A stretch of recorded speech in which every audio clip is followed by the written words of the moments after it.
Hello साथीहरू, के छ खबर? तपाईँहरू सन्चै हुनुहुन्छ होला होइन? आज चाहिँ म के बनाउँदैछु भनेर चाहिँ म अब तपाईँहरूलाई देखाउँछु ल।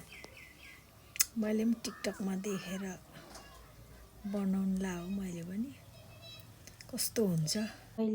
मैले चाहिँ आज बासी खानादेखि रोटी बनाउन लाग्छु। मैले पनि टिकटकमा देखेँ है। यसलाई तातो पानी हालेको छु, हालेर भिजाइरहेको छु। टक्क लाएर मिक्सरमा हाल्छु।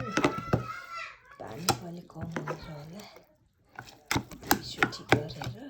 यसमा चाहिँ के हाल्छु भन्दाखेरि यहाँ धनिया छ, धनिया हाल्छु।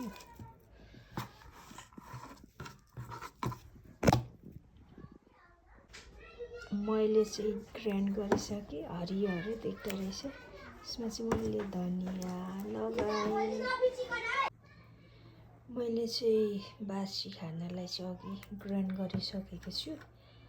अब सुजी र दही चाहिँ मैले भिज्नलाई छोडिदिएको छु। यहाँ चाहिँ सुजी र दहीलाई पनि म ग्राइन्ड गर्छु।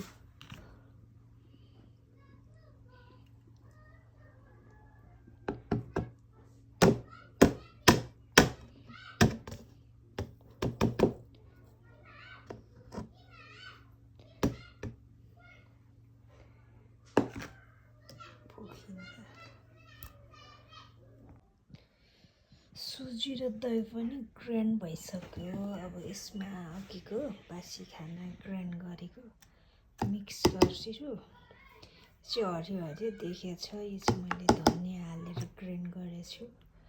यसमा मैले अन्डा पनि हालेछु है यहाँ, अनि बेकिङ पाउडर पनि हालेछु।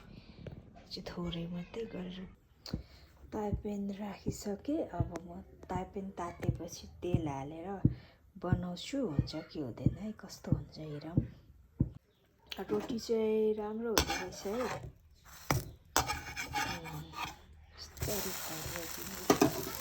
कलर पनि कस्तो अलिक ब्राउन ब्राउन भयो क्या। मैले अन्डा हालेको थिएँ क्या, अन्डाले गर्दा होला यस्तो भएको। वा रोटी चाहिँ दामी छ। रोटी चाहिँ एकदम राम्रो छ, कस्तो नरम हुँदो रहेछ होइन। अनि मिठो पनि रहेछ। तपाईँहरू पनि एकचोटि बनाएर ट्राई गर्नुहोस् ल, मिठो हुने रहेछ।